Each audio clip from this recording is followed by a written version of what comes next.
So I'll do the roll Hi, call. do you hear me? Oh, yep. Yes. Yeah. So there's a motion on the floor. Sorry. Did you hear the motion? No. Rocky, stop. Sorry. My dog's going nuts. Sorry about that. Did you hear the motion, Jen? Oh, I can't hear. Is she muted? Can you hear me? Oh, Yeah. there you are. Did you hear? Yes. Okay. Did you hear our motion? I did not, no. Okay. So our motion is to, the recommendation was to extend a 3-year contract to Jandria ending in school year 2022 to 2023 at a salary of $99,520. And that's to bring her in line with the rest of the school principals, okay? There was a motion by Roger and a second by Jessica Bass. And I'll go ahead and do a roll call vote. Jessica Stewart, Yes. Jessica Bass, Yes. Roger. I need a verbal, sorry. Oh, he's doing it again. You muted. No? Yes, there we go. Okay, thank you. Great. I'm like one off on the mute button. It's like I hit it. All right. And just Jen Horner. Yes. Okay. And I voted yes as well. And that is a unanimous vote. And thank you all for voting. And thank you, Jandria, for the job that you're doing leading our school. Well, thank you all for your comments, and thank you for allowing me to continue. I love it. I love everything about you and our community and your children. So thank you. Thank you. All right. We have approval of voucher through DocuSign that all went out. And then I need approval of minutes for the May 7th, 2020 meeting. Heidi, I never got those. They are linked into the agenda. Okay. I did not read them, so I'm just. Okay. Abstain? Okay. All right. Can I get a motion to approve the minutes of May 7th? I move to approve the minutes of May 7th, 2020. Can you just state your name, please? Oh, Jessica Bass. Yeah, only because, it's good to have that when we're live. We need to, and a second? This is Jessica Stewart, second. Thank you. All right, I will do a roll call. Jessica Stewart. Approve. Jessica Bass. Yep. Roger. Yes. Myself, I approve. And Jennifer, you're abstaining? Yes. Okay. Hey, Mark, can I ask a quick question? When I type this into the minutes, it usually gets typed in, like if it passes unanimously, it's 5-0-0. If somebody abstains, It's 5, it'll be 4-0-1. okay, I couldn't remember where I put the one, that's all. Yep. And Jandria, just if I may, Heidi, with any of the public comment that Heidi's going to read into the record, just to save your typing, Right. you won't have to type all that, Jandria. It can be linked, all those emails and Okay, all that information can be. I'll just make a note then that public comment that was read in will be linked. Okay. Yep, thank you. Okay. So I did receive some public comment for tonight, and I would like to read that publicly. What I'm going to do is I'm going to state the name of the person that submitted the public comment. I'll read the body, and then I'll move on to the next one. Okay. And whatever is read tonight live, I will also I will submit to Selena so she can put it in to the minutes, and however that happens, because we haven't done that yet. So, all right. So the first one, and these are in no particular order at all. The first one would be from Ellen Mitchell. And Ellen says, "Good afternoon. I just wanted to reach out about our Tremont graduates. All the parents are in agreement that sitting in chairs to watch our 15 children graduate is disappointing. On June 1st, our state rules changed to allow groups of 50 or less to gather. I understand that this is a national problem for the class of 2020, but all schools are not the same. There is not a one-size-fits-all answer. Take our high school graduation. That might be what has to happen due to the number of students, but I don't think it is fair to request our elementary schools on MDI, in Trenton, and on the outer islands to do the same. We are so much smaller. A high school graduation is not personal and individualized. It never has been and can't be due to the volume of students. Our smaller schools can have personal and individualized graduations and do. That is one of the things that make our small schools so special. If we can sit 6 feet away in our cars, none of us understand why we can't be allowed to sit 6 feet apart per family with masks on. This is similar to the country and individual state. This is similar to the country and individual states. As you know, states are allowed to make decisions that personally affect them, and it changes from state to state. In life, is easy isn't always best or right. I hope you have a relaxing Memorial Day weekend with your loved one, Ellen Mitchell. So, thank you, Ellen, for your comment. That will be read in. And then there was another comment by Ellen. Also, it said, I totally understand the risk of COVID-19. We all do. I have family members who are high risk. They are smart enough to make their own decisions and not put themselves in risky situations. I don't believe that 2 members of each family sitting in a field 6 feet apart wearing their PPE is any more high risk than people sitting in their cars, going to the grocery store or Walmart. It seems to me that it's easier if we did tell everyone that they have to do the same things. They don't have to answer any questions about why or size differences. Why aren't you giving the schools a chance to implement the highest standards of a safe environment, to offer a safety protocol plan for review? Maine is reopening. You seem to want us to stay in lockdown and live in fear. Summer camps are opening. Children are attending Harbor House. Yes, there are more safety precautions that must be taken, but it is totally doable. This lack of problem solving is very disappointing. If this plan of waiting in our homes for vaccine, in parentheses, she says, mind you, no one in my family will receive one until all testing is done, no rushing, on parentheses, before schools reopen, then my special needs child will be done with your education system. We have done the remote learning to get through the surprise of everything, but he and other special needs children will not be able to successfully move forward with their education with this method, let alone the mainstream kids. I will not put him through that. Thank you for that additional one, Ellen.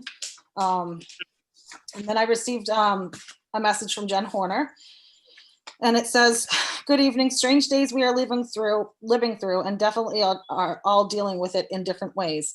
I'm writing to you to please look at the wonderful differences between our schools here on MDI. We here in Tremont have 15 kids in the 8th grade class. Every family member, parentheses, father, mother, and child, on parentheses, in that class is wanting a promotion where we can all, as one, celebrate and see these kids together go forward onto the next chapter of their lives. Our promotion date has been set to June 9th, and by that time, the restrictions are lifted from 10 to 15 people in a group. All families have already agreed upon only allowing 2 immediate family members to be present. That would allow these kids to be able to have 5 faculty members to also be present for their 8th grade promotion.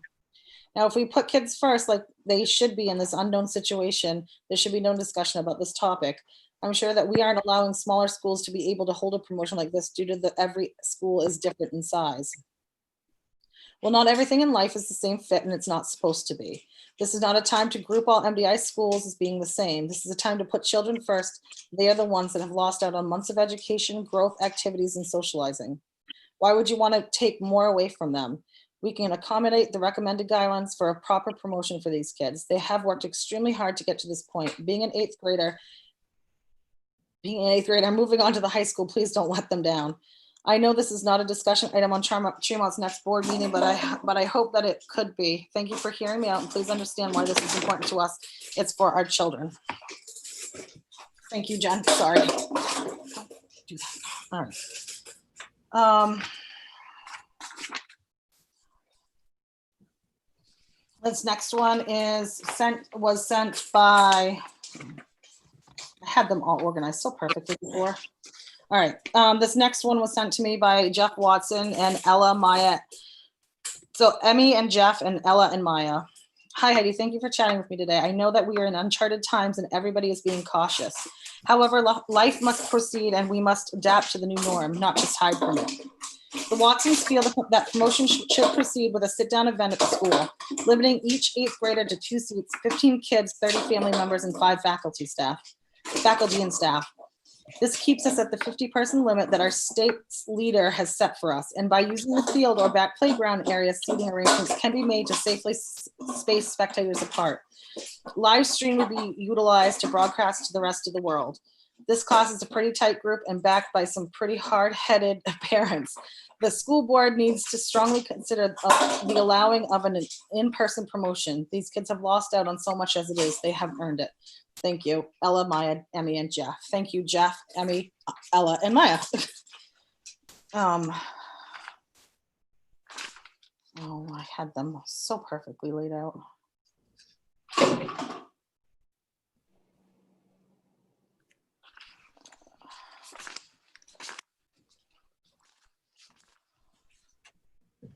Okay. This next one, it was submitted by Krista Thurston. Hello, I'm writing this email to ask that other options for the 8th grade graduation ceremony be considered. We have watched these kids grow up together and love them all. Our kids have been through a tremendous amount of heartache in the last few months. Like so many others, my daughter Sophia went from playing every sport imaginable, playing on 3 different basketball teams at once, softball and jazz band, to nothing, literally overnight. She enjoyed school and time with her friends. Although we have been making the best of an awful situation, I have noticed changes in her. I'm not sure how much people realize the negative effect this is having on our children, even the strongest ones. And trust me, Sophia is one of the strong ones. I think Jandria could vouch for that. If these kids don't get back to some sort of normalcy soon, we will have a whole new epidemic on our hands. I've worked at the Jackson Lab for over 20 years, and if we can all manage to work together safely, then so can a group of 60 to 70 people. I'm asking that you allow our 8th grade class, their immediate family, and the Tremont staff to have a normal, in quotations, outdoor ceremony. These kids have lost so much already. They deserve to graduate together as a class before entering the next stage of their life. Thank you, Krista.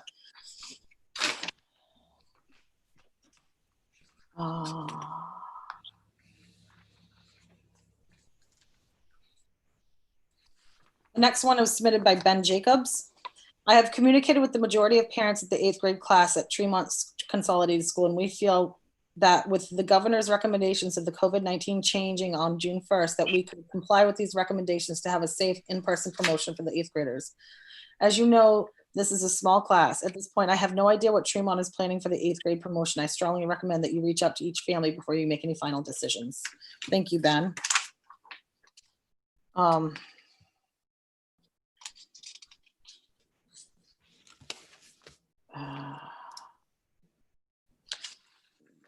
And then Ben did follow up with Jandria and asked it, and he said, I do not see any issues with us following any outside of the vehicle safety protocols. However, I do not see an in-car promotion going over very well with the majority of parents. I appreciate all that you and the teachers at Tremont TCS have done for our children throughout the years. Please feel free to share this email at the next school board meeting. Also, are members of the community allowed to attend the meetings online through Zoom or another app? Hello, I hope you guys are all listening. Thank you, Ben. I think.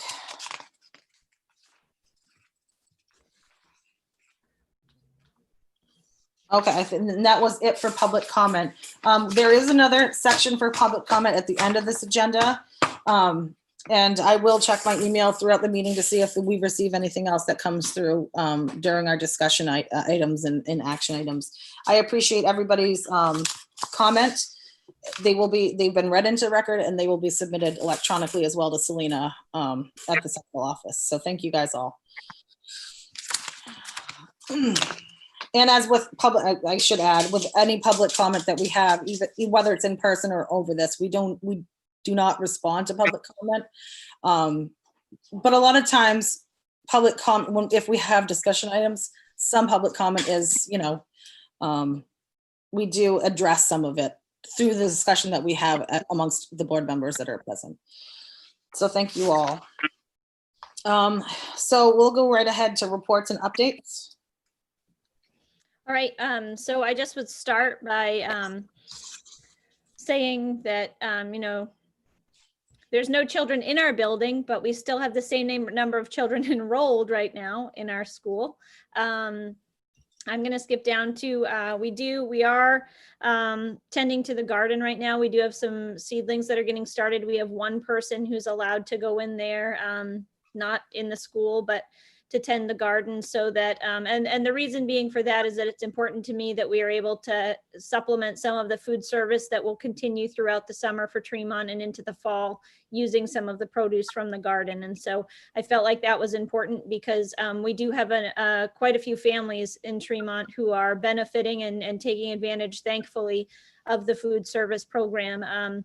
And we want to make sure that we can continue to put vegetables and healthy options in there. And I have to be honest and say that a lot of what I've seen go home has been pretty remarkable. That's I hope that that's been a real help to families. And I'm so grateful, I want to say, to the staff that have helped that food service happen throughout this time that we've been outside of school. It's been a pretty remarkable effort. So I don't have any staffing updates currently at this time.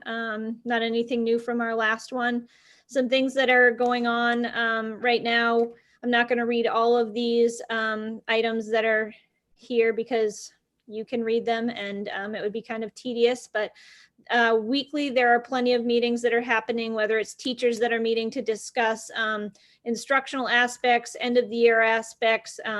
We are not sending home typical report cards. I think that's important for parents to understand, that we did not feel like that was something that was reasonable for teachers to be able to create right now, but also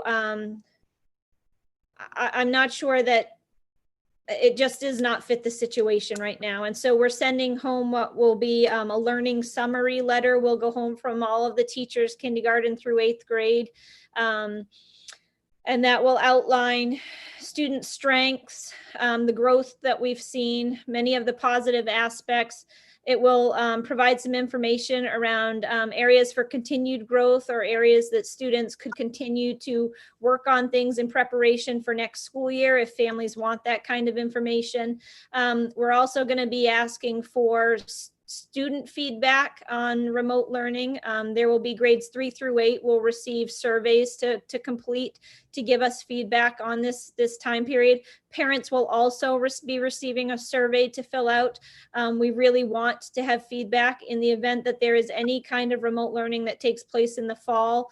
We know that needs to look differently, and we want feedback in order to help us shape what that could potentially look like. We also are we're going to be lining up next week. Families will have the opportunity to sign up for end of year closure conversations. And I want parents to strongly understand that we have been talking to the teachers and letting them know that these are not intended to be parent-teacher conference style conversations. Essentially, what we want to be able to do is just reaffirm with you again the strengths and the positive things, the positive growth that we've seen in your children up until, prior to March 13th. If families were able to stay connected after March 13th and continue with remote learning, we want to be able to talk about that. But we also want to make sure that this is a no shame, no blame type of conversation, because we really truly understand how differently this has impacted families, that this has not been as manageable for all families as would be ideal, and that's nobody's fault. And so we want an opportunity to kind of make sure that your kids shine, and that you hear what great growth and progress they were able to make, that we were able to note this year. And then we want to be able to just talk to you about in person what your experience might have been. And I want to be careful to say that I don't want that to be a chance for somebody to unload their frustrations on a teacher. If somebody has frustrations, then I'd prefer that they come to me, and I'd be happy to set up meetings to have some of those same kinds of conversations. I'd like the brunt of that to come to me. So parents will have an opportunity to sign up if they'd like to meet with me as well. But it's just a final connection to check in with families, to praise you for what you've done, to thank you for your efforts, and to wish you and your child well over the summer. And so I want people to understand clearly that we're not having conversations that are focused on grades and standards at this time, because that just does not fit where we are at and the situation that we are in. So we will be able to talk to you about growth and progress and the many positive things about your children. And if you have questions, of course, you'll be able to ask those questions of your child's teacher. But I don't want anybody to feel like going into that type of conversation, they're going to hear anything about how often they did or did not see somebody's child in remote learning, what type of assignments were. That is not where these are intended to go at all. So I just want to be really clear about that, and hope that I can ease people's concerns if they have any worry about what those conversations might be like. So all of that is in the works. I wanted to try to just highlight a little bit some of the things that have been going on. I've been working obviously with Mrs. Linscott, Katrina Linscott, on preparations for an 8th grade promotion ceremony. And although I know that there are some things that are hard in the way that the promotion ceremony needs to take place, I hope that people have faith in me and my colleagues to know that we will bend over backwards to do the very best in this ceremony that we can, and to make this something that will be truly special. We're trying to figure out any way that we can to make it so that I really want to be able to speak and address the kids myself. This is a class that I taught, and my time with them was cut short because I became the principal. And now they're 8th grade year, and my time with them is cut short again. I'm going to just take a breath here for a second. And so I won't let this be anything that isn't, that doesn't truly honor these kids, because they do deserve it. And you're all absolutely right about that. So our plan right now is we're looking at Tuesday, June 9th is when it will take place. I put 5:30 to 6:30 in there. I really do want to get a little bit more feedback though on that timing, because there's a chance we might shoot for 5 instead of 5:30 so that a parade could follow. And then I believe that there may be some families who are planning to do some sort of party or something afterwards. And so I want to make sure that we respect the time for them to have that personal celebration if they would like. So the timing will either be 5 to 6 o'clock or 5:30 to 6:30, and I will get that time out clearly to you very soon. And it will be on the soccer field out behind the school. We are planning for decorations and whatnot, and have a banner that we're having made right now. And we will do much of the same. Oh, hello, sir. I know you. So we're working hard on that. Kindergarten registration paperwork is up right now. We've gone digital with the kindergarten paperwork. I need to thank Iris Meehan, Susan McIsaac, and Ashley Stanley for their work on that, taking all of the documents that were once paper and pencil and making them digital so that they're posted on our main webpage. For families to access. Transition meetings between teachers are going to be happening within the last few weeks of school, as they normally would during the regular school year. They'll just happen remotely. And we are doing tomorrow night, we have a kindergarten through 4th grade parent pickup for materials and art pieces that kids have created. Some families have already, for one reason or another, they've already been at the school for something, whether it's for food service pickup or to exchange a hotspot, or who knows what they might have stopped by and met with me at the school for. So some families may have already received those materials, and in that case, they don't need to come back. But we are doing tomorrow night from 5:30 to 6:30, another materials pickup to try to get some things out of the building. And then before too long, we'll be lining up an opportunity to return devices and kind of bring everything back to the building that needs to be sanitized and collected. And one thing I guess I forgot to put in there is that we are also working on the development of summer services. We will be providing regular ed summer school services, which teachers make recommendations for, but parents can also, they will also through a survey have the opportunity to ask for their children to participate. And then also our regular, any of our special ed services or ESY throughout the summer will be taking place, but it will all be done remotely. So there will be an opportunity for parents to say yes to that, or no, thank you, we're all set at this time. I think that about covers it. Bob has started working on floors in classrooms and whatnot already. So the school is kind of inching towards summer cleaning and things that would normally be happening after we got out of school in June. We did get some water tests back recently that came back perfectly clear, and there was concerns for buildings sitting too long and water not running through pipes and whatnot. And I just want people to know that, the water Bob has been great about consistently making sure that toilets are getting flushed and sinks are getting turned on, and the kitchen is serving food and they're using the water all the time, and we're good to go there. The water tests have come back fine. So there's a few dates at the bottom there just last day of school promotion. And again, I just want to make sure that people understand that that 5:30 to 6:30 time may become 5 to 6 o'clock, and I'll let you know within a day if it changes to 5 o'clock. I'm not going to make you wait longer. So, and I think it's also, since this is a public meeting, I feel like it's important to mention that this is immediate family and not open to the public. So for people's safety, I just think it's important that we put that out there. And we'll have more of a discussion on that later during discussion. Correct. Was there anything else that you needed to add or any questions for Jandria? Okay, thank you, Jandria. So you do not have a date as of right now to return laptops or anything like that, right? Not yet, because I want to make sure that for those end of the year conversations, parents will have the option for them to either be done remotely so that they can see each other, or if they choose to sign up for one of these meetings, then they'll have the opportunity, they could do it over the phone. Okay. So I want to make sure that families keep those devices in case they need them to do a face-to-face meeting.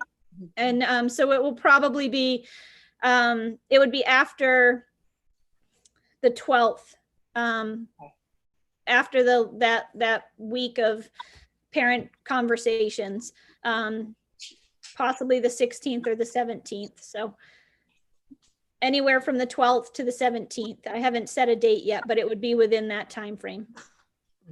All right, thank you. The next, any questions for Jandria? Any comments or anything? Okay, seeing none, we'll just move on to subcommittee updates. And as of right now, there are no active subcommittees. We have, there was supposed to be a policy committee meeting tonight. Hi guys, but it's us tonight instead. We do plan on holding a policy meeting sometime in the very near future, because it's been a while since we've had one of those. And the AOS board is going to build a task force to look at, education in the future, what it might look like if we have to do remote learning in the fall, what we can do. I mean, we plan on meeting the AOS and the high school have all decided that we are going to continue to meet over the summer, which is not typical for our boards. I would like to think maybe we would, maybe not nearly as often as the high school or AOS, but at least to keep everybody informed as to what's going on in the process, because, there's nothing worse than not knowing. Mark, is there anything you want to add? No, Heidi, well, just quickly, thanks for summing that up. I just want the parents and community members to know that we are, obviously folks want to know where we're headed with schools. The information changes daily. We're evaluating, and, in order to make an informed decision about what to do, what next steps are, we want to make sure that appropriate voice is represented. That includes teachers, nurses, parents,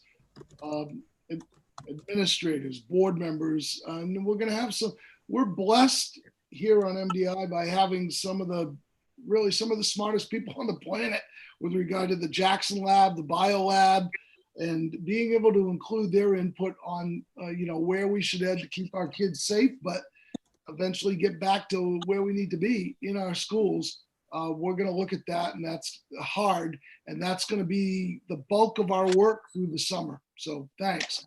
Yeah. I appreciate the opportunity to move forward with that.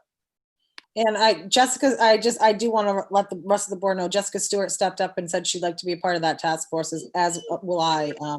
And it'll be some interesting work that we haven't had to deal with yet. And just like everybody else, it's a learning curve for everybody. And we want the best for the students, and we want to make sure that we get back to the education that the kids absolutely deserve. And we're responsible for providing. So I just want to make sure people know that.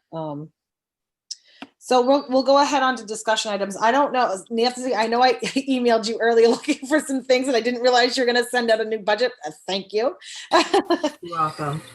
I don't know, did everybody get that new budget? The amended budget? I emailed it out to everybody. Yes. Did everybody have the opportunity to look through it real quick? I did not. You did, okay. So Heidi, I can't, because I'm taking notes too, and I'm in this meeting right now, I don't have the ability to add a third screen to look at. So I don't have the budget in front of me right now is what I'm saying, okay?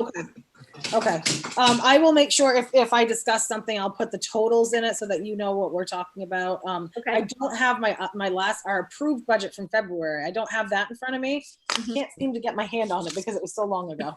Right. Heidi, Yeah, the only difference in the budget that I sent to you was that I just revised the heating oil okay, compared to the last one that you saw, okay, so that's just so you know. okay. All right. So, I do want to talk real quick. I mean, the numbers have gone down drastically. Everybody knows that with taking out additional items and stuff like that. So right now, where it stands, we've left two, correct? We've left two additional items. One is, An ed tech ed tech and a speech and position. an Those are both additional day required by of the state. speech. Yep. Right, and those are both required by the state. And I will also add, I mean, I want to be careful saying this, but, you know, in these situations, needs change, kids move in and out, certain, you know, so in speaking with my special ed teachers, at the moment, I mean, we need to keep this money in because we believe that we're going to need it for an incoming student. However, we're also really trying to look at, is this something that we can cover with the staff that we have? And I don't mean by stretching them too thin. I'm not trying to say that, but there is a chance that some things could shift and that this position may be one that we don't end up having to hire for. However, because we know that this is a student that will be joining us, we need to make sure that those funds are there. And it's not something to come out of the reserve because it's not unanticipated. So it does need to stay there, but we really feel like before we jump in and hire for it, we need to see where we're at. I don't know if I'm being very clear, but I also want to I'm add. being vague kind of intentionally, I guess. I also want to add that I did discuss with Mark, you know, sure, I know that the concern is adding anything to a budget for next year with the concerns over economy right now. I think, I mean, obviously we're obligated by the state to provide certain resources to students and we have no choice. And for us to try to be creative or try to look at other, you know, optional funds to, you know, cover that, I think sets a different precedent that I don't think we're willing, I'm not willing to go down. Because I would worry that in the future, you know, if, you know, something else were to happen or Tremont were for some reason to have an economic downturn for whatever reason, that would be asked that we've done it before, why can't we do it again? And I think that sets a very dangerous precedent, and this is something that it is our obligation by the state to provide, and I think it's important to keep in. Yeah, Mark.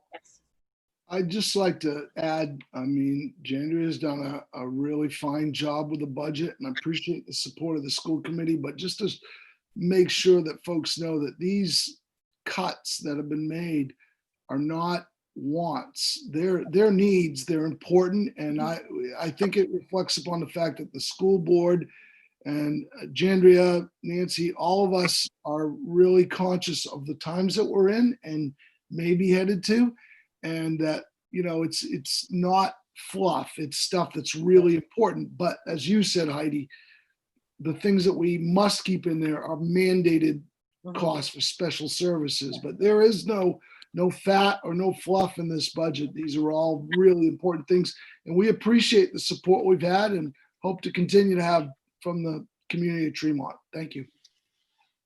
Jen, is your hand up? Yeah. Okay, go ahead.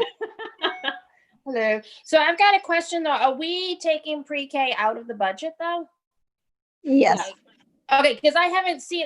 I didn't see the new one, but I brought out my old one from. What'd you say, February 13th? Yeah, February is what we presented to the selectmen that was approved. Yep. We before last meeting, Nancy sent out a revised budget that took pre-K out, and it is. Okay. I mean, only because financially, it doesn't economically. Actually, I'm not going to say financial. Economically, it doesn't make sense right now. Right. We need to focus on the students and the education that they're getting right now. And although it would be nice to focus a little bit more on the younger kids, I think right now we need to worry about the students that we have at hand and providing them. Okay. Well, and I would also just add, you know, I guess if I'm looking for a silver lining, this gives us a little more time to think pre-K and to think about what the possibilities are for pre-K for Tremont and for Southwest. So I'm gonna try to find the positive in that as much as I'd like for us to start a pre-K. It's not wise for us to do that financially right now, but I think that it gives us a little more time. And the other thing, to just piggyback off from what Mark was saying, these additional items and things that we've cut out of the budget right now, I think it's really important for people to try to understand that I would see these as temporarily removed as additional items, that there are some of these things, paving and pre-K, things that I really believe are going to need to come back up and be added back into our budget eventually. I don't want people feeling like because we've removed them in this situation that pre-K is not a priority for us anymore. It very much is, but we're trying to be incredibly sensitive to where families and communities might be right now and some uncertainty financially.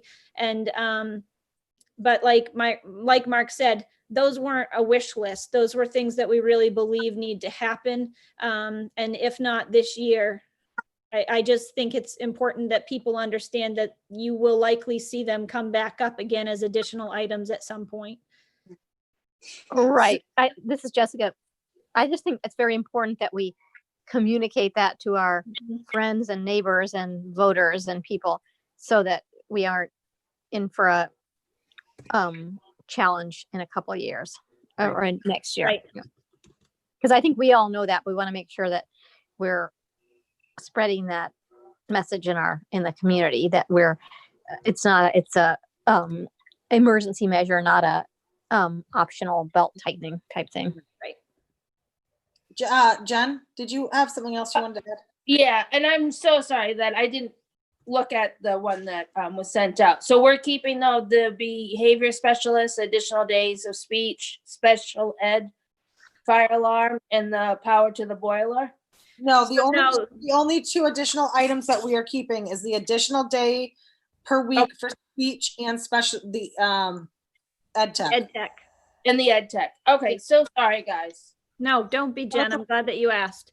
And those things we're keeping because they are legally required of us through individual plans. So Yeah, that's why they're there.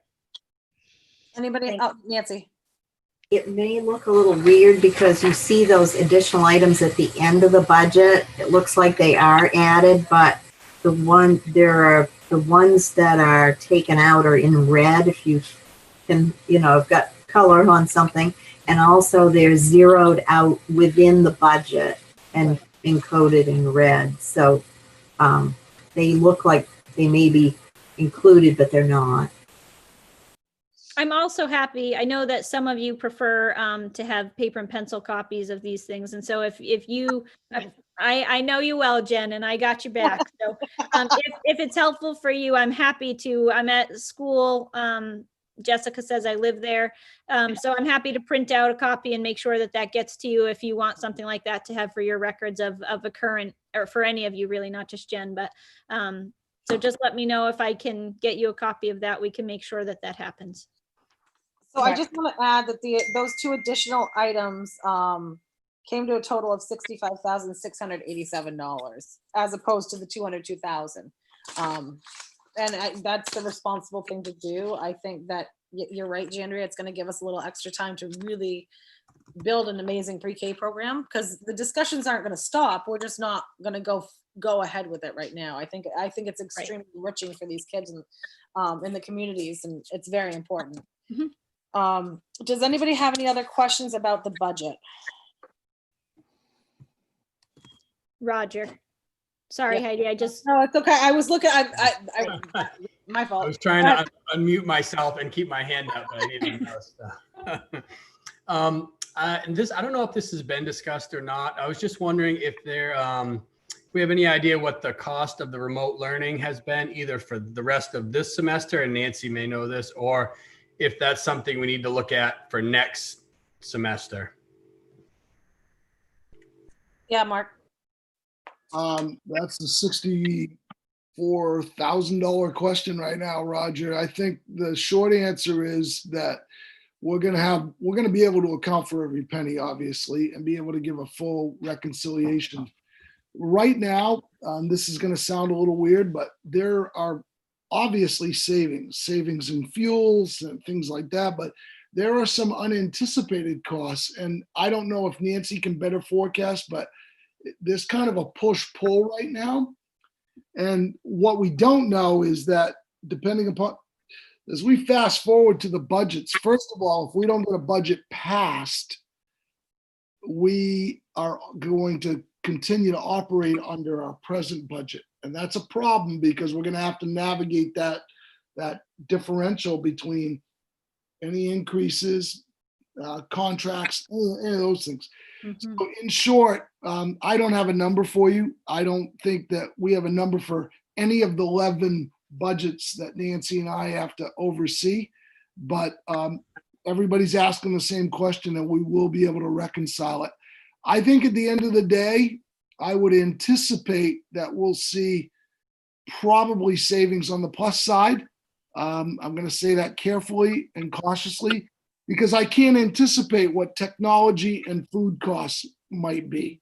And so it may overshadow that. But Nancy, I don't know if you feel differently, please.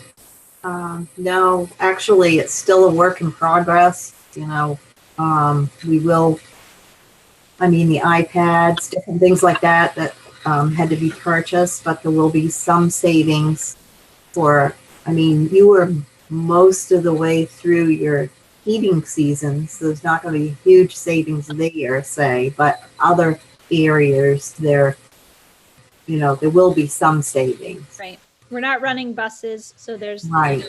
fuel costs and things like that, the electricity bills that are No not. field trips. What's that? No field trips. There have been no field trips, sadly. I just talked about that in one of my with one of my teams today. And I would say that we've had conversations too, Jen, to that same thing about, I don't, maybe I'm speaking when I shouldn't, but trying to think ahead to next year and the way that we are thinking about how we address student needs when we do get back into the building. And, we have teachers that do some great team teaching as it is right now, and that has really benefited some kids. We may see that in more places, but also thinking about, there are some trips that third graders might typically take that, and is there a way to combine the third graders with the fourth graders so maybe they get the experience that they missed or those kinds of things. So we'll try to think creatively about that. Those are important experiences. Jessica Bass, did you have a question? No, no. Okay, all right. No. I guess I do have I know that we haven't heard yet. There's no solid plans for anything yet. I know Mark's reached out to town managers, local town managers in the district about possibly maybe trying something and to get budgets, so that we can get budgets passed. I haven't heard anything from Chris yet. I don't know if you have, Mark, at all about when he might. I saw a projected date, which was far ahead in the future, and So I think there's a couple of things here. One, we're trying to work with all the town. Obviously, we've got to pass a budget at some point, and there's a lot of complications in that. What the state or the governor may do with an executive order in terms of how to deal with COVID-19. So that's over here. But Chris's and the Board of Selectmen are trying to move. I heard a date, I think, Nancy, correct me if I'm wrong, July 14th or something of that nature, which will be after June 1st when the restrictions go from 10 right. to 50. That's a game changer. Mhm. And then location is going to be a factor. So would it be at a place that could allow for social distancing and all that, like the high school? The problem, as I understand it, for Tremont, I guess it's the town charter that precludes any meetings outside of the town. So that might be a factor. But I think we're going to know more. I think Chris said June 2nd they're having a meeting. They're going to discuss that. Nancy or Jandria, do you know any more than that? But we're working with them to try to figure out how this is going to happen and happen in a way that's going to be safe. Nancy, do you have anything else on I that? don't have any more information on that. Do we know if the Tremont Selectmen meetings, are those done over YouTube as well? Do they have live streaming for those? I haven't been able to I haven't seen any I don't know. links or anything. Roger, do you know? I think they're I doing. believe they are, yes. Yeah, okay. I think I saw the post office, the flyer, they had a link to. Yeah, I'm sure you could find it right off of their website. Yeah, okay. I obviously, until we talk about it in this venue, I don't even think about that. Yeah. So I thought that maybe their format was the same as ours, so. But I've been reaching out, Heidi, and the board to say, hey, whatever we can do. I sent another email today because yesterday I sent one because I was contacted by the press and it was pretty black and white because our hands are tied. But I also wanted to make sure moving forward, people know information changes and we're wide open to working and doing whatever we can to facilitate it and I mean, move forward. We got to be safe, but like everybody says, we got to be able to conduct the business of the public. So Yeah. do we need to amend our budget or can we do that on the floor? Nancy, I think it's a floor amendment at this point, isn't it? I think they were going to, but you should advance, you should have a revised budget figure and vote on a revised budget figure. And that's what I figured that would be the safe way to do it so that they know going forward that the board supports that this is what we're presenting as a unified board. Right, and then I would forward it to the town, but I think the amendments, are gonna have to happen on the floor of town meeting unless something different happens, Well, they had already drawn up their warrants, correct? I would encourage the board. I think if the board is comfortable, I would encourage you to vote on it, and then including the minutes and sending this information. I think it would be received really well. So even if it is done as an amendment on the floor, people are going to know in advance that you've really done that good work. Nancy, I'm sorry. I will double check too, with Chris and see if that still is the situation. Because I would think if the warrants hadn't actually been drafted yet, that we could make any changes that we needed to and present something new. This is Jessica. I strongly think we ought to go ahead and vote on this budget because we have discussed it so many times, and Nancy has worked on it quite a lot, and it's a very good budget. And it would be my preference that we, as a board, go ahead and vote on it so we can sort of move on to get it. I mean, then we can deal with it when it gets to the town meeting. But we've sort of put our stamp on it for now. I agree, Jessica, and that was my intention when we had our last meeting. I really wanted to try to vote on this. The only reason why I'm having discussions because I want to make sure that we have all our information and we do it the right way. That's all. So Nancy, the amended dollar figure. It would be the $3,300,894 for the total budget. Nancy, just for the minutes, can you read that one more time? Sure. It would be 3,300,894.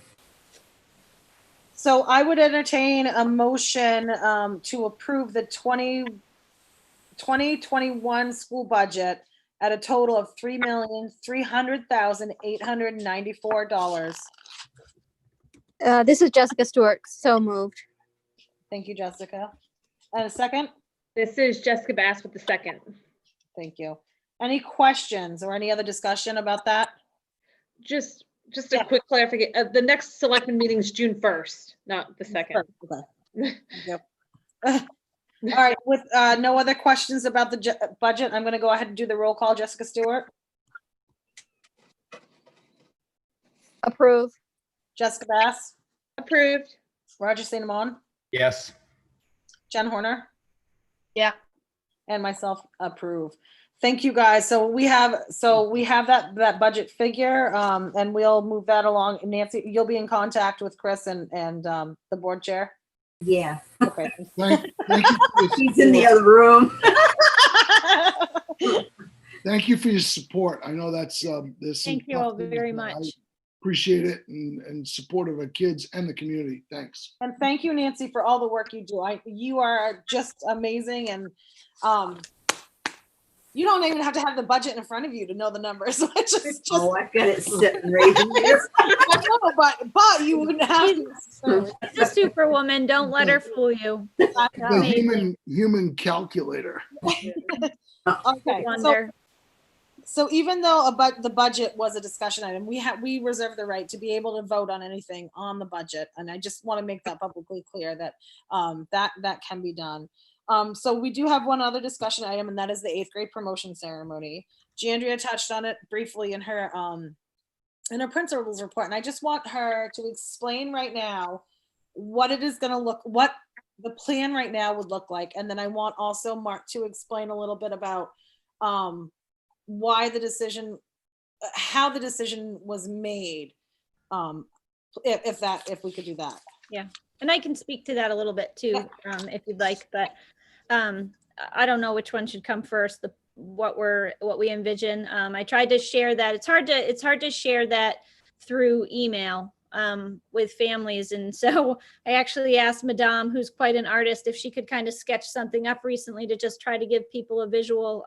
It makes a big difference if you're standing in the field trying and looking at the layout of things, trying to figure out what that could look like. So essentially we envision the stage being over near like the playground area, possibly the baseball field diamond, just to make sure that it's on more solid ground. We have several different banners, one that we've purchased, one that has all of that Missy Higgins is giving us hers that they put up, that has all the 8th graders' faces on it, along with other decorations and typical floral arrangements and whatnot that we would have. So we will have a stage set up outside for them. We will have a podium out there. We're working with Chris Popper to be able to live audio broadcast so that people will be able to listen from their vehicles as well as from their homes. We're also going to record the ceremony. And if there's a possibility for us to live stream something, then we're looking into that to see if we can do that. But it also would be nice to just have it recorded so that families can have that recorded version. So we've been working out all of those details, and we're going to have to run electricity out there, obviously. So that plays a part in where we're putting the stage. And then essentially what we envision is you can park between 15 and 20 cars out there in a horseshoe shape around the field. And we're going to run through a lot of the typical aspects of our promotion, the difference being that we can't have all of the kids sitting together like we normally would on the stage. And having them sit 6 feet apart, spread out in a field, also doesn't really work with the vision, but also is just a little bit awkward if we had done something like that. But it doesn't really work with the idea of keeping people as safe as possible. So we'll do the opening address that would normally happen, which is kind of near and dear to my heart because I get to do that, and that's when I get to really speak to the kids and to the parents and share my appreciation and love for them. So then moving on, then we'll move on from that. We will have a speaker, and we are going to be able to have multiple microphones. At first, we thought we were going to have to pre-record whoever the student selection for speaker was, but we're going to be able to have multiple microphones spread out so that people will be able to speak and get back into their cars if need be. And students will be called one at a time to come up. And we always have the teachers compile their memories and well wishes for kids and words of wisdom for them and funny moments and all those kinds of things. So they're working on that so that as the student comes up to receive their certificate and other materials that we have for them, we will read that off about them. And at that time, any students that there are certain awards that we present at any 8th grade ceremony. And so those same awards will be in place. And at that time, we would present any students who have received an award or been nominated for an award by their teachers. They'll receive that award at that time. We're going to have a photographer there so that as the students are on stage, and just to take some candid pictures around as well, but as the students are on stage, they can get photos up there that are up close and personal, and then being able to, the students will come down and have their certificates, and there will be a location for them to be able to stand and have an official picture taken. At that time, when a student's name is called, their family is allowed to exit the vehicle, come out and come closer to the stage, to be able to take their own photos, and to be able to be there really in person at that point. And so then as the child comes back down, then people would return to their vehicles and whatnot. And we have the ability to be able to continue to play music. So, the typical song that you hear as the kids would walk up, we have the ability to play that as they're walking up and whatnot. I think that I really like the idea actually of an outdoor promotion ceremony. I just wish it wasn't under these circumstances. But I'm not opposed to not doing promotion in the gym at 1 million degrees in the future. So I think that we're fortunate because we have really beautiful property around our school. So I'm interested to see what aspects of this promotion stick in the future. I wouldn't be surprised to see an outdoor promotion in the future, or the idea of, most students at this point have indicated that they would like to do a parade through their community and through our hometown. So we are working with Hancock County Sheriff to be able to help lead that and make that possible. So that's, I'm not sure. I mean, if there's anything that I've missed, but I'm totally open to questions at this point, to try to make sure that the vision that we have, that I see, that is obviously not as traditional as we might have liked, is really an effort to make this as special and as personal as we can. Thank you, Jandria. And I do believe that, you really want the best for these kids, in whatever capacity doubt. that is. No doubt. I do know that. We've had discussions, and I know that the kids, and especially in times like these, you want to make it as special as you possibly can, given the parameters you have to work within. I can also speak to this, when we received the messages from parents and whatnot, many of them that were read into the public comment tonight. I just want to make sure that people understand that there was a process that we went through for that, in making a decision.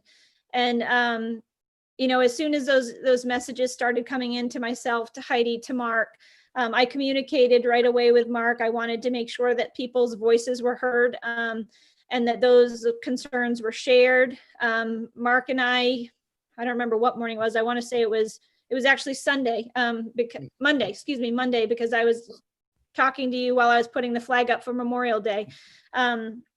So we had a conversation, and I shared with him what the concerns were about people being in vehicles. And Mark said to me, I hear you. I want you to reach out to your colleagues, to the other elementary principals, and I want you to have this conversation with them and talk to them. And so I arranged for that. And Tuesday morning, the elementary principals team and Mark, and I can't remember if there were any other administrators that were there or not, but we met. And again, I shared this concern. I shared the concern from the Tremont community with the administrative team, and we talked that over. And it was very clear that any differentiation was going to create the potential for additional risk in any of our communities. And I know that parents in the Tremont community had really worked together to try to come up with some sort of a plan together that would keep people safe. But what we do in Tremont would have a trickle down effect to any other community who would then very likely ask for the same sort of thing. And there is no way to police and guarantee that people would be willing to follow the rules and maintain those safety guidelines. And so that's what led to the overall final decision that we weren't able to differentiate for one school or for another and guarantee that in all of the communities, people would be safe. And I just felt like I could not support something that might not only in my community, but in any community might put somebody else at risk. And, people don't necessarily love to follow the rules. So it was clear that we had to have something that was pretty black and white, or it was going to have a larger impact. But, I just want to say that there was a clear process that went through and an open discussion about it. So I'm going to stop there and take any questions. So from Mark, hold on just a second, Jen, and only to be completely transparent, because I think that process is important. I think knowledge is important. I think that people need and deserve to hear how and why. Mark, there's a part of there's a legality as well, is there not? Well, I mean, look, yes and no is this. Yes, is the short answer. These decisions, and I want to be really clear, these decisions are operational management decisions. And then I want to be really clear, as a superintendent, I always accept responsibility for everything, take credit for nothing. But at the end of the day, I hope Jandria would validate this, as would any other principal. I'm going to support the decisions of my principals and listen to my administrators. My heart goes out to the community, and I don't want to digress here, but my own family, we've suffered the loss of graduations and events like every other family. We're grieving. This is very, very difficult. And like Jandria and all of you, there's no way any of us can apologize enough for the loss that kids and parents are going through. It's a grieving process right now. We can never even begin to replicate those traditional experiences. I get that. But at the end of the day, we're trying to do the right thing. We're trying to hold hands and all be consistent, recognizing there's going to come a point, there will come a point where, just like, and I don't mean this to insult anybody, but just like a snow day, there are differences. And some of our communities have schools, some don't. But we're not at that point yet. We agree as a team, and there's solidarity amongst us that we just cannot, with good conscience, ensure the safety. So we made that decision. But let me also say this about decisions that administrators make, superintendents and principals. I report to a school board. And at the end of the day, if the decisions, the operational or management decisions I'm making are not in alignment with policy, procedure, and the values of the community and the school committee, that's going to be reflected in my evaluation, my performance, and my continuance. And that holds true for principals too. So I think, reaching out, Heidi, to both codified in statute, Maine state law, where the boundaries are for administrators and boards. I don't like to go down that road to say, it's my decision or Jandria's decision. We work for the boards. They're our employers. And at the end of the day, hopefully there's implicit trust that we're going to make the right decisions using the right information and the right call. But there is a process to make sure that we are doing that. The board's charge is 3 areas. The board sets policy, the board hires and evaluates a superintendent of schools, and the board approves or recommends and approves a budget to the taxpayer. Those are the 3 areas. And at the end of the day, it's similar for me in terms of the oversight of principals. So I want to be very careful about saying decision, because I take that responsibility very, very seriously, but I also don't take it lightly. And I think that's true for Jandria. And I want the board to know it's not without thought, empathy. And when I read each and every one of those emails, it tore at me to know that kids and adults weren't going to have those experiences. But that comes with the territory. It makes us some tough decisions, and trying to make decisions at the end of the day, they're going to keep people safe. Any comments? You had your hand up, Jen. Go ahead. I want to say that I'm absolutely appalled that right now, this is the time that you have decided to group every school on MDI the same. We are not the same. And I like to see why that you think it's safer for people to be in cars 6 feet apart and not being able to sit in chairs 6 feet apart. And now my kid is all upset because she can't sit with her classmates that she has been with for numerous years at Tremont School. She's finishing this year off horribly because you guys are taking this graduation just to make it the worst experience ever for them. Why can they not sit in a chair with their classmates? So now they have to walk up with their parents to go get their certificates. It's just, I cannot believe that this is a time that right now is when we're going to group all of the schools to be exactly the same. Never had before. Now let's start. It's so frustrating right now to see everybody say that, you know what, if you guys had kids in the 8th grade class, I'm sure you'd all be thinking about this a whole different situation. I'm done. Sorry, the dogs are barking, so I had to mute myself. I get where you're coming from, Jen, and you're right. We don't have 8th graders, but I have had similar issues, similar situations in different aspects of life. And I'm not condoning or whatever, but I want to understand, I know where you're coming from. My son graduated from boot camp, and he was not allowed to have his graduation ceremony because of a hurricane. You know, they canceled it, and he had to go to AIT so incredibly quick. He didn't get to see his family. He wasn't allowed to be tapped out of a line, out of a huge accomplishment. And so I do get that. My brother in grade school, he was not allowed to go on a class trip because of one student. I mean, I do understand where you guys are coming from. I wish. What's the difference from sitting in a car than sitting in a chair? We'll even sit 10 feet apart in a chair. It's just the cars, sitting in cars is a little bit obnoxious. We're trying to follow, we would do the whole staying under the 50 people at the promotion. And for right now, it's just, I'm just so frustrated that we have decided to, let's make every school on MDI in the AOS follow the same rules, because we're not the same though. I hear you, Jen. I do. I don't have a. I wish I did. I don't have a response. I have. It's not about everybody being the same. This is about data and public safety and public health. Period. It's not about separating. It's not about aligning. It is simply matter-of-factly about public health and safety. But I'm the parent. I know what's safe for the child.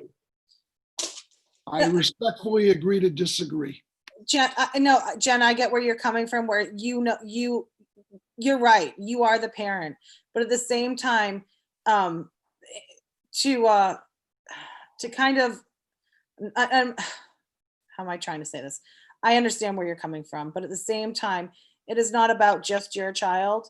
It is about all the students in the whole district. It is about a community. If someone were to come in any one of the schools, all the principals got together and they all genuinely agreed that this is nobody wants anything to happen to anybody in any of these communities. And I think that's what's getting lost here. I think that the idea of the possibility, not that we're living in fear, but nobody that can make these decisions could ever live with themselves if this were to go somewhere else. And I think that's really important for everybody to remember.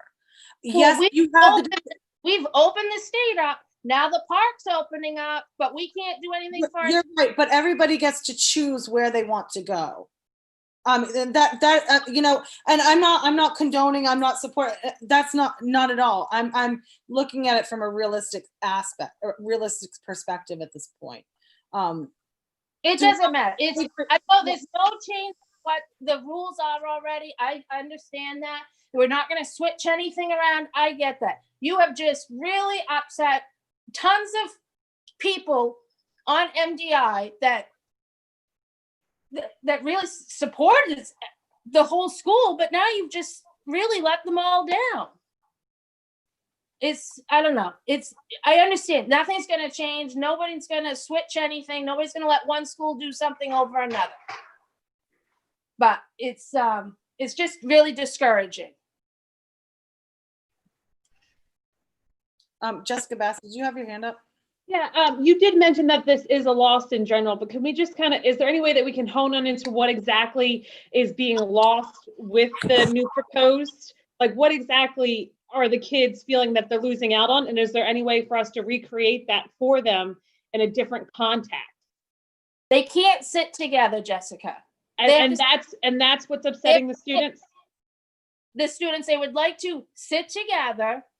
They could sit 6 feet apart. Even the parents now, will stay in their cars. It's the stupidest thing ever, but we'll stay in the cars. But let the kids sit 6 feet apart outside. Let them feel like they're together to end this.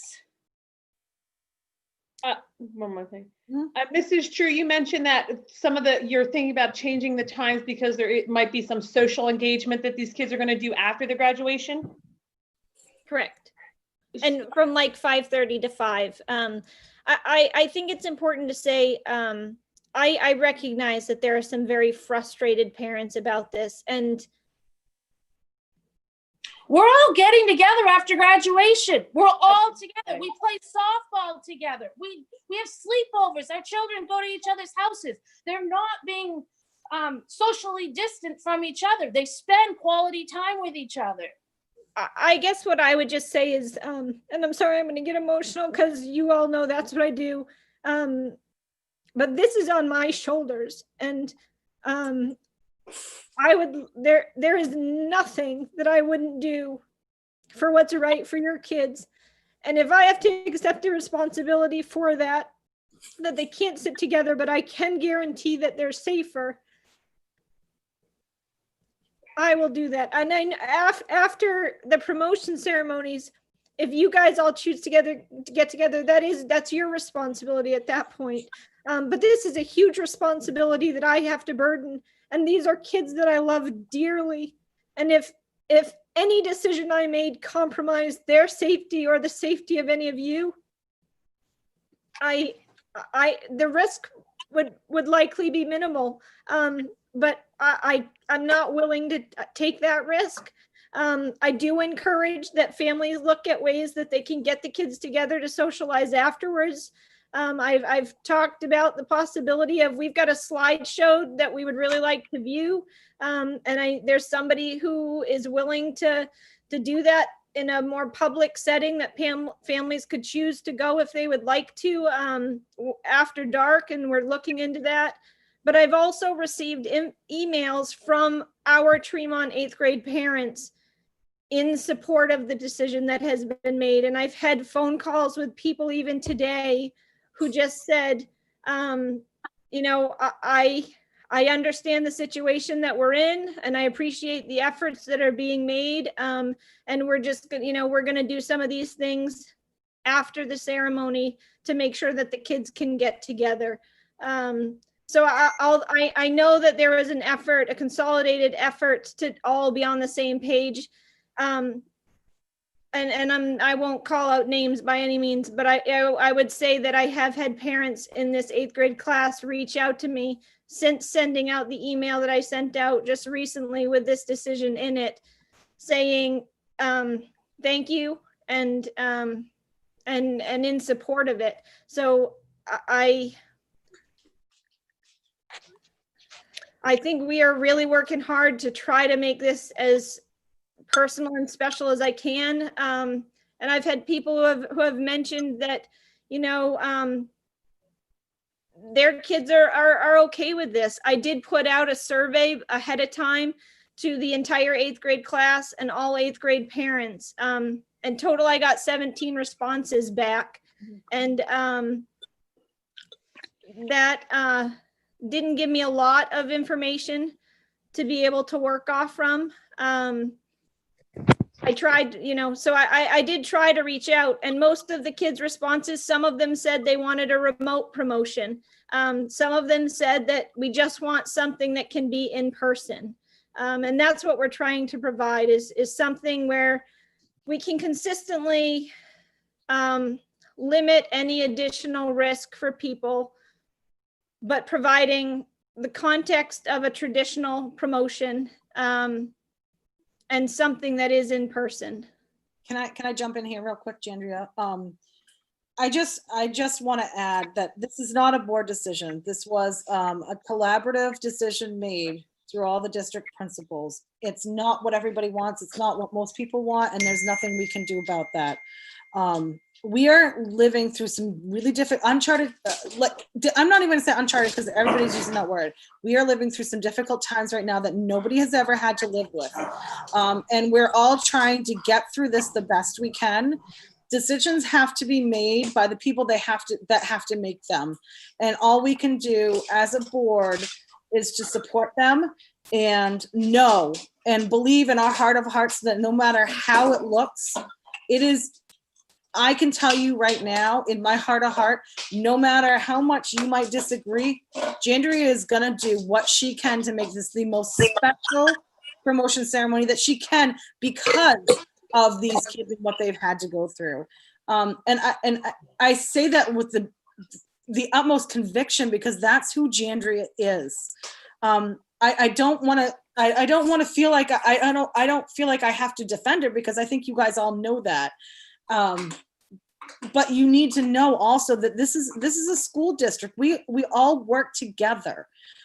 Boards work together. We come together as an AOS board. We come together as a high school board. I've sat down at tables with people that I never thought I would sit at. Jandria has found collaboration in her peers and other administrators, and they respect each other. They respect the decisions that they make as a team because they all want the best for the students, given the parameters that they have to work within. And you guys have to understand that. And I can't say it enough. It's not my decision to make, no. But I will tell you, and I can't say it enough, that I believe that Jandria is going to do the best by the kids that she possibly can, given the parameters. And I'm so much to the effect that it might be one of the best promotion ceremonies the school's ever seen. And nobody, and you can't, to even dismiss it is disheartening. It really is, because until you're given that opportunity to really understand what the possibilities are, I mean, you have the decision to go or not. And but I know that Jandria is going to make this the best, if not better than any other promotion ceremony because of the times that we're in. And she has that right. She's allowed to do whatever she wants as long as she works collaboratively with the other administrators. She can make this amazing. So this is Yeah. Jessica. Yeah. Stuart, I'm wondering how we kind of move forward in this moment, because I think it's not like everyone's not going to come to the same understanding here. Like some people are going to be unhappy. So I'm we have a whole set of other decisions coming forward in the fall, and I want to see us sort of heal as a community from this. I don't want this to become a breakdown of our school community and kind of divide us. So I want to think about how we can move forward in a way that acknowledges the unhappiness and the hurt, but enables us to sort of move forward as a community together, and everyone can feel heard. And yeah, we can sort of, I mean, have been a very tight community, and I want to see us stay that way. I agree, Jessica. And I think the way to do that is to, if you want to be, if people want to be a part of this, and then move, and then you can move forward from it. This is a hurdle, just like anything else. It's part of, it's one part of what we're having to deal with in these times right now. And unfortunately, it's not a popular thing, but I would love to see everybody give the opportunity that is due to these kids and to Jandria to really make this. And I think that if people were to be able to give her that respect, that I think we could be in a good moving in a positive direction. I want to make sure to clarify too, that I feel like, you know, I don't feel like people are being disrespectful towards me. I know that they're advocating for their children, and I appreciate that. That's what we want parents to do, is to advocate for their kids. I just want them to know that this tears me apart to do this. I agree. And but I have a weight on my shoulders that is the responsibility of a principal, and that's the role that I accept when I take this job, is that there will be times where I will make decisions that I hate making because I'd rather please everybody, and I cannot do that in this situation. Regardless of what decision I make, there's going to be people who might feel uncomfortable with people outside of their cars, and there's going to be people that are going to be uncomfortable with it inside of their cars. This isn't a win. There is no win-win here at all. I hope that, I do hope though that, you know, I think that one of the things I'm proud of is the love that we have for our kids and the close community that we've had. And I think all I can try to do in this situation is think that I do not like this either, the way that we have to do this. I understand why we have to do it this way, and why I support this. But I try to look at the fact that I get to have a promotion ceremony with these kids, and then I'm going to try to do the best I can to make it a wonderful experience for them. And I'm just looking forward to seeing them. Believe that wholeheartedly. I think that I really wanted people to understand the process. I wanted to have people to understand to have some understanding as to how things came to where they were. And yes, we've had a discussion. Are there any other, I would like to move on from this, because like Jessica said, we do have other things. Is there anything anybody else wants to add real quick? Yes, Roger. Just a quick comment. I just want to say that I do appreciate all the time that you, Jandria, and the administration has put into thinking about this and doing it. And we'll just, you know, we got to make the best of a bad situation, I think. So I appreciate that. Thank you.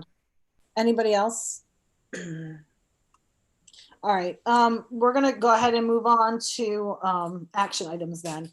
We do have a couple action items. Oh, and I do want to say before we do any action items, I am constantly looking at my email to make sure that we're not having any other public comment roll in. I do accept those throughout the meeting, so if there's more public comment towards the end, I can read it if someone were to submit it. With that being said, we have transfer to reserves as action items, and I do have those motions in front of me. Yeah, Mark. Look, I was prepared.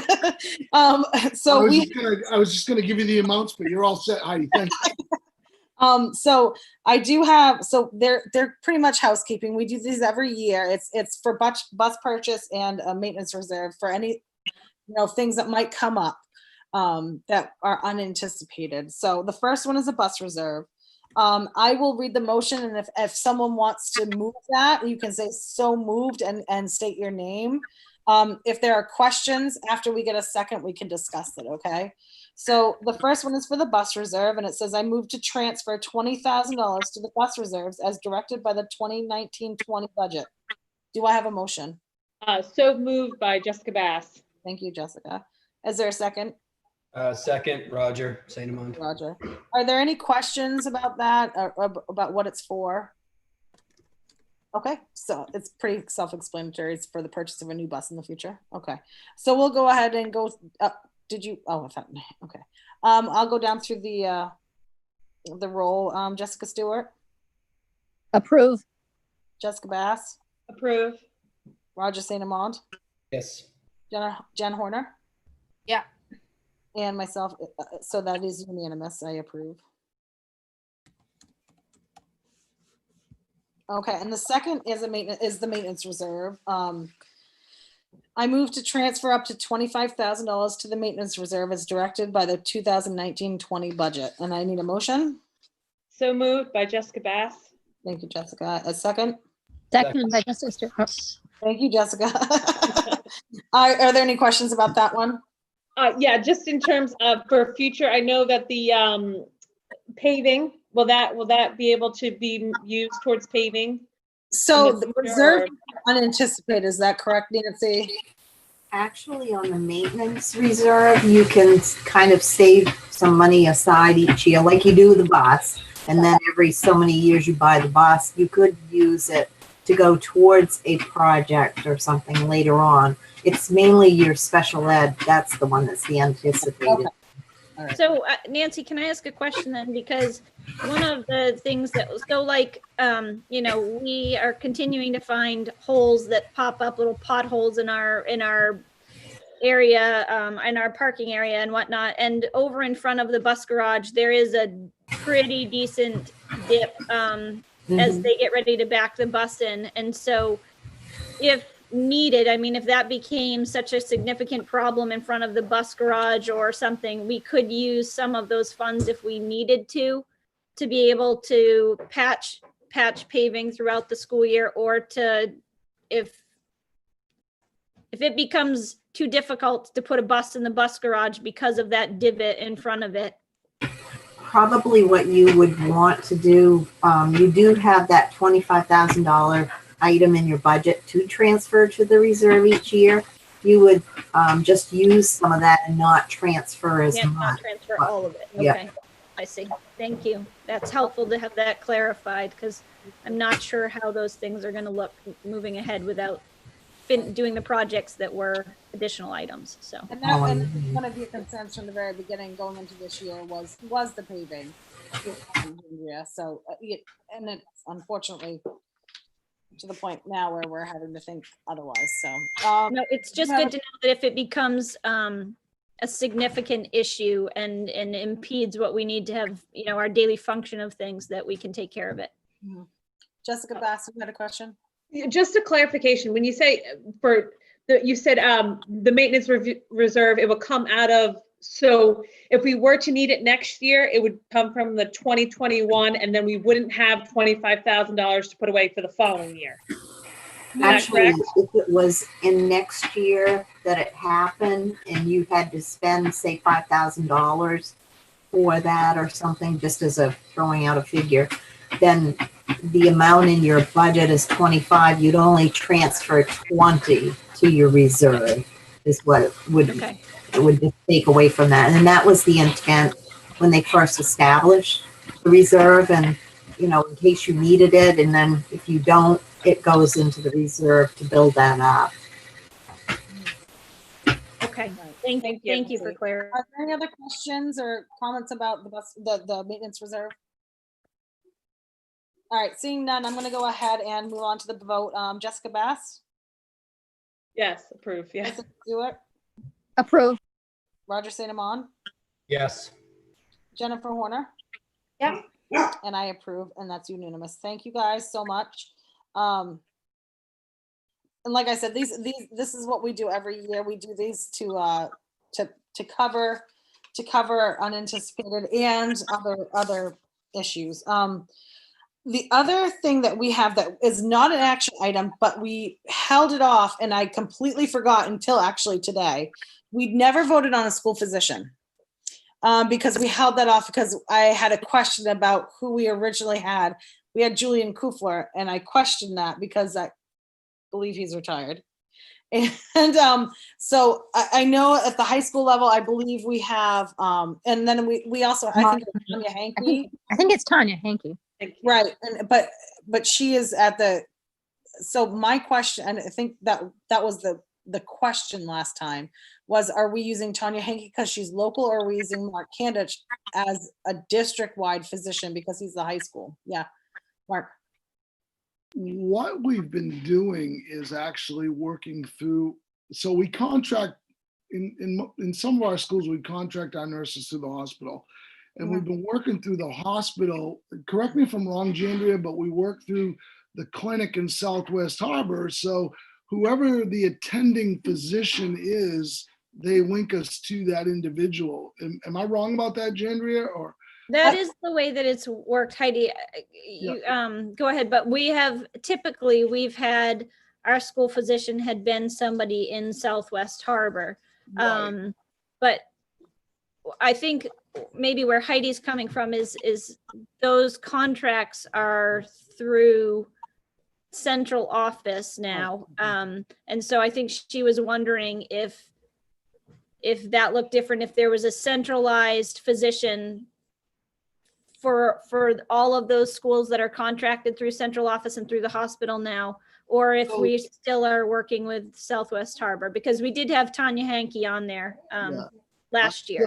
But we never acted on this. I might have dropped the ball on that, Heidi, and I apologize if I did. I'll circle back with Selena because I know that we had a conversation with the hospital about making sure that we were aligned in terms of who the physicians were going to be through the clinics.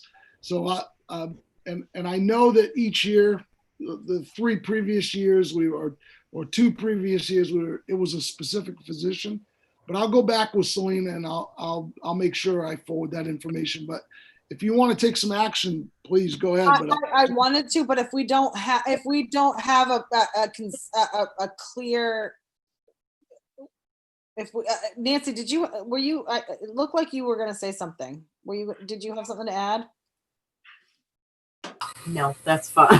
Oh, okay. Well, when Mark was talking, it looked like you wanted to say something. I just wanted Last year's, the minutes from last year's meeting on this same vote named Tanya Hankey in place of who Julian Kufler had been, and then last year it changed to Tanya Hankey.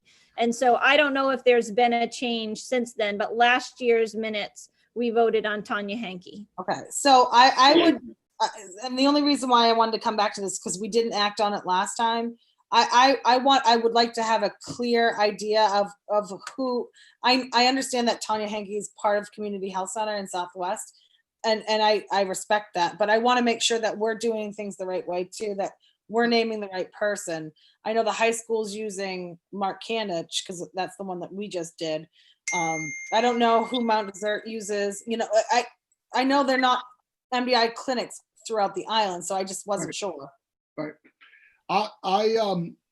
Jandria, and obviously. I'll send an email right now to you and Selena, and I will ask you to clarify that, and we can vote at our next meeting. Yep, we'll get it squared away. Right. Just like, because your school nurse is contracted through the hospital. Right, exactly. Yeah, right. So I just want to make sure we have the right names for the right things. I don't want to question, that's all. Right. Okay, so if we could figure that out, that would be great. I don't think there's any other action items. Is there any other business? Just your next meeting, Heidi, just want to mention that given the times we're in, I'd want to give the board a heads up. My recommendation is going to be you don't have to take action on it now, but to set school lunch prices for students and staff and to maintain the current levels given, where we're at right now. I know we had a recent increase, and so I think it would be prudent to maintain those levels, and hopefully we can take action on that. And then I don't think we'll have any hiring, but normally you take action on allowing me to enter into contracts subject to board approval over the summer. Right. Is something you're going to want to think about.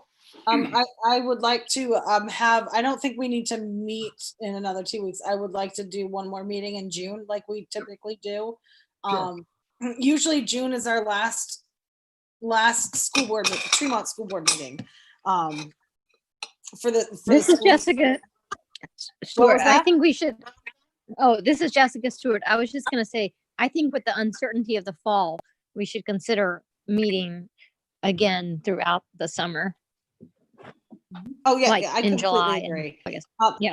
Yeah, what I was gonna say is I'd like to finish the rest of the housekeeping stuff in June, because that's our typically our last scheduled meeting for the school year. And we typically don't meet July, August, but like I said at the beginning of the meeting, I would like to continue conversations throughout the summer to keep everybody abreast of what's going on, to keep everybody educated and informed, because I don't honestly think that we can go into next year without being informed as to what's going on, what conversations are being had, where we're at for education, where we're at through this whole pandemic. But I would like to continue conversations going forward, and I would hope that you guys would as well. With that being said, I did get in touch with Katie Danduran at the town office. I know that, so the email that I got from Chris was a little confusing as to appointed seats. Katie Danduran did explain to me that that is for town appointed seats through the town office. So anybody that is appointed to one of these boards, like Roger, Jessica, you guys get to keep those seats until we have a town meeting. So yay, you guys are here and we don't have to take any action. We appreciate everything that you guys do for the time that you put in. We would love to see you guys continue. I know, Jessica, you took out papers, correct, for the next election? Yes, that's correct. Yep, and so you will still be on that board when we are able to have an in-person, you'll still be on the ballot for the next in-person election. And as far as Roger, you have made mention that you would like to continue on. If we don't have another write-in candidate, or if you want to run a write-in campaign, you can do that. Obviously, you can't be on the ballot, but we could absolutely advocate for your position publicly. But so you guys will be staying on until we have an in-person board selectmen's meeting for the town. Are there any questions? Does anybody have anything that they want to, so this is other business. So that was my other business. I'll schedule a meeting. I'm gonna look at probably towards the end of June. I don't want to meet super soon. We've already voted on our budget. I think we've done a really good, thoughtful job about making sure that things are done. We have just a few housekeeping things that we need to do, but those can be done towards the end of June. Other than that, is there anything else anybody wants to add to other business? It's always me. Go ahead, just might as well, if you don't mind. So with some of the remote learning transition to remote learning, and with the graduation stuff, there's been lots of more emails and just people inquiring that I have a personal relationship, wanting to know, hey, what insight do I have as a board member? And for the most part, I'm pretty good at just kind of deterring it and just making sure that people are heard. But moving forward, is there some type of way that maybe I can sit down with you or Mrs. True and just kind of like, okay, what is the correct response? Because we can't necessarily address it, but at the same time, this is why I took that position. Because I do, as board members, right? As board members, our job is to listen to our community. There is a procedure to follow. If it's about education and the way things are being run, it should go. So this is the way it works, the ladder. If people are not happy with the way things are going in a classroom, it goes to they need to correspond with the teacher. And if they're not happy with the way the teacher is responding, they need to contact gender as well. But at any time when they contact a teacher, they should also be copying Jandria in those, so she's made aware. But you go to Jandria if you're not getting a good response from the teacher. And after that, it goes to the superintendent, and after that, it goes to the board, depending on the level of concern. With the concerns right now surrounding 8th grade promotion, those are all concerns. I need to get those emails because I need to read them into public record. If anything needs to be a board thing, it is good to have me as the point person for the board record, because I'm the one that's going to read them, but it's good to also copy Jandria and Mark so that they're aware as well. General concerns, generally, Jandria. And I'm not trying to throw her under the bus, but she needs to be made aware of anything that's going on. There are often times that we'll talk about things. If we hear things, her and I will bounce things off each other. I'll bounce things off of Mark. Jandra will bounce things off of Mark. We are in communication with each other.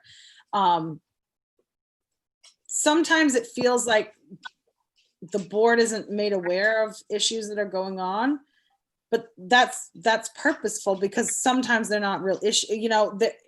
The board will be apprised when they need to, if it's, because we have to look and see, is this a board issue or not? We have to really think about that. If it is a board issue, we will absolutely make you aware, and we'll include it in what we talk about. But Heidi, you're on the board too. Like, we ran on the board because we want to be involved. So I think we don't want to feel like we're just spectators sitting, Yeah. Yeah, no, I'm not asking you to be spectators at all, but I'm asking you to respect what your position is. And your position is to support the school and Jandria and Mark. That is the position of a board member. Mark. No, I think, it strikes me that we've done in the past some updates and professional development for board members. That annual training is important, clarifies roles, responsibilities. But what I want the board to know, sometimes it's intentional that you may not get information because the board ultimately may have to stand in judgment if it's a personnel matter or if it's a student disciplinary matter. So there are some times when you're intentionally not notified. However,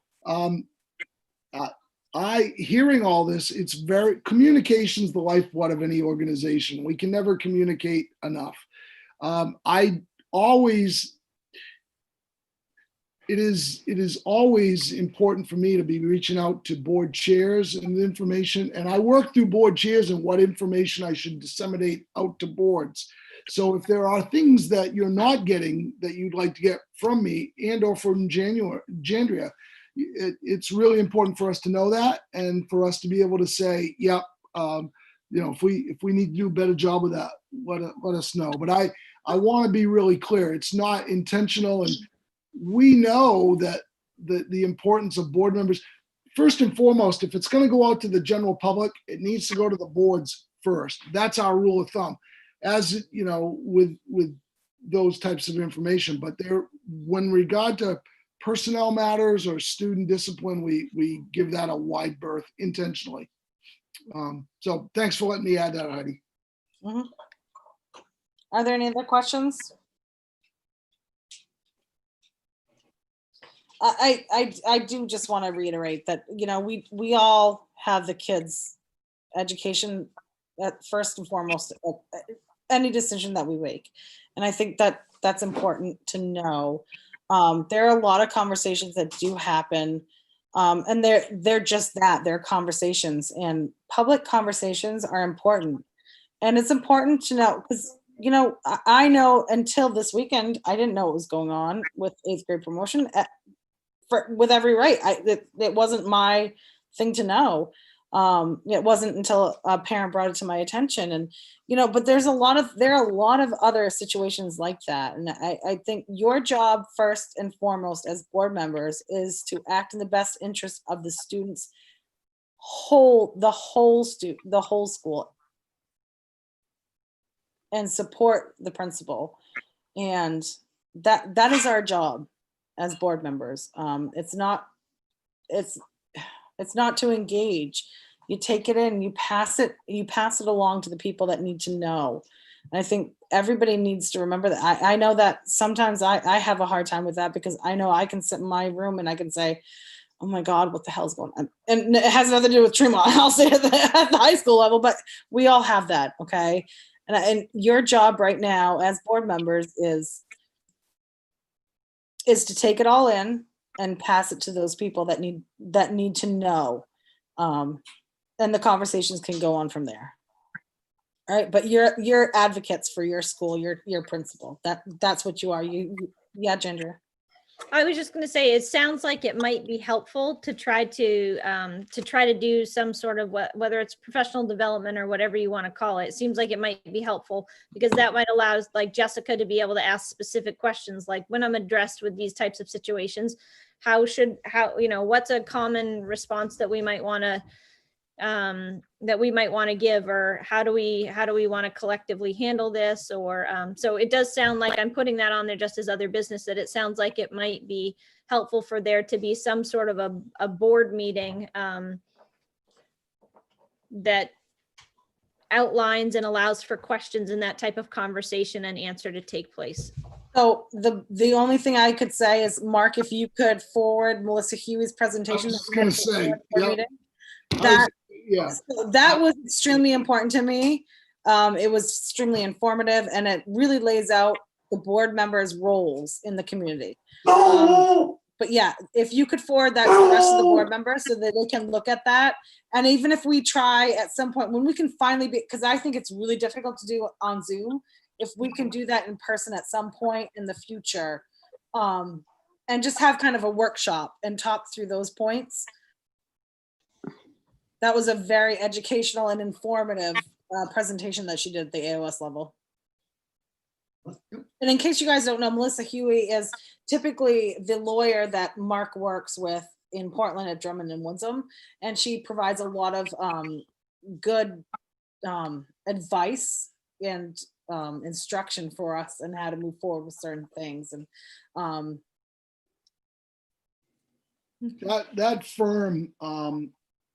that firm, Melissa Huey is probably one of the foremost educational attorneys in, well, certainly in the state, if not New England, in the country. But that firm, Drummond and Woodsum, that represents not me, not Jandria, but represents the board. It represents about well over 90% of the schools and colleges and universities in the state. So you folks are in good stead. The other piece along with the workshop is there are many, many resources for the board through Maine School Management. So I'll provide information for you there too. Thank you. So I will ask, do you guys get the MSMA, the Maine School Management Association emails for board members? That they look completely different than most emails because they have like letterhead and they're super tiny. All the writing's Yes, super yes, tiny. we get them. Okay. We do get them. Oh, good. So there are a lot of workshops that they do as well that you can absolutely be a part of, and you can sign up for those. And typically they do them late fall for like the workshops, but they're always sending out emails that are informational about, things within the state that board members can and can't do, or just giving some type of direction for board members. So definitely pay attention to those emails. They're great. They're great. They are really, really good educational purposes. Let's see. Is there any other business? Anybody have any other comments they want to make? Okay, I'm seeing no hands. And I am checking my email one last time, and I don't see any public comment. So we're going to go ahead right past that. And the date and time of the next meeting, I'm going to look for not the second week in June because we're meeting now, but maybe the third week of June. That's what I'm going to look for towards the end of June. Any future agenda items? Just the school lunch prices, school physician, and there was something else. I thought there was something else. Oh, the hiring for the superintendent over the summer. Yeah. All right. If there's no other business, then I don't see anybody's hands. I'm not seeing anybody like, okay. I'll just take a motion to adjourn. So moved. Okay. Can I just state your name, please? Jessica Bass. Thank you so much. And a second? This is Roger, a second. All right. Thank you guys so much. I appreciate all the work you do, and we'll see you at our next meeting, okay? You guys have a good night. thank you. Thank you. Thank you all very much. Yeah. Thank bye-bye. you.